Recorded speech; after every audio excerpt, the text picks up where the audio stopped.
Welcome back to the TOEFL Minute, sponsored by toefl-master.com, here with TOEFL Master William.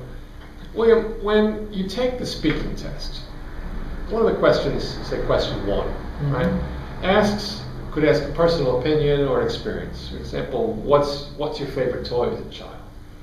A lot of test takers, a lot of students, in the heat of the moment, can't think of their favorite toy as a child. They can't deliver the accurate, true answer.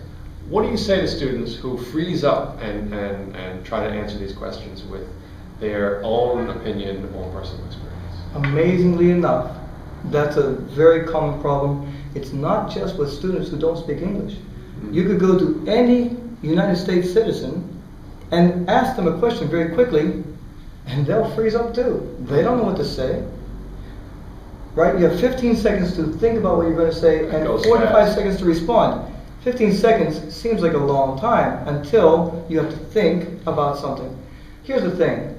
It's all about structure. It's not about the truth. You don't have to say what your favorite toy is. Don't think back and go, well, let's see, when I was 3, what was my favorite toy? It doesn't matter. My favorite toy was a G.I. Joe. My favorite toy was a Barbie. My favorite toy was Mr. Potato Head. They have very specific rules and structures. Follow those specific rules and structures. Say anything that fits within those parameters, and you get a high score. The listeners, the people who are grading you, are listening for very specific things. And if you give them those very specific things, you get a high score. One other thing is that people always think that they start with 0 and they're working their way up to the high level. Right.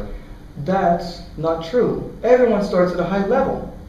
And you just have to maintain that high level. Because every time you make a mistake by not following the required structure, you lose a point. The first thing is you have to answer the question. If you don't answer the question, you lose a point. So you have to know what's required of you and just say what you have to say. Be direct, be simple, follow structure. Speak clearly, follow the structures. The other thing is practice. Many people want to just go and answer. You've got to practice over and over and over again and record yourself. Record yourself and listen to yourself. The 15 seconds, you have to get used to that amount of time. And the 45 seconds, you have to get used to speaking for that amount of time. You want to speak between 30 and 45 seconds. If you go over, don't worry about it. You don't get penalized for going over. If you're less than 45 seconds, don't worry about it. As long as you follow the rules and the structure, you're still going to get a high score. It's all about the rules and the structure. Thank you for that good advice. For more advice, chance to sign up for your own TOEFL tutor, go to toefl-master.com.